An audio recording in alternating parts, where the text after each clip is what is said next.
Welcome to the Learning Pines YouTube. We hope this video helps. You start by opening YouTube Studio and selecting the video with the bad auto dub. You need the video in edit mode. Check the original audio track and language first so you know which auto dub was applied, then enable captions to see generated subtitles.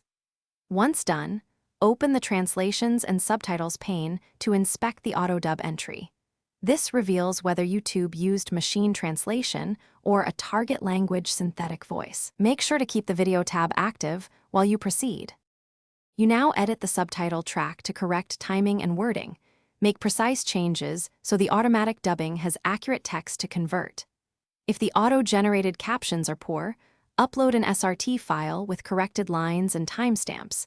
This improves the quality of the automatically generated audio.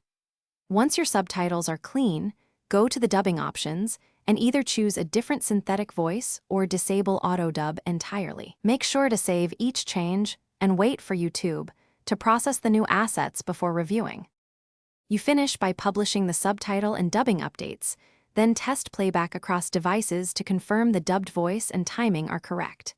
If you don't hear updated audio, clear browser cache, try incognito mode, or check on a different device. Sometimes YouTube caches old audio.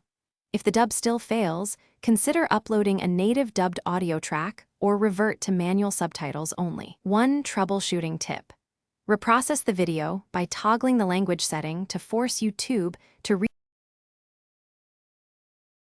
Thanks for watching. Consider subscribing if we helped you.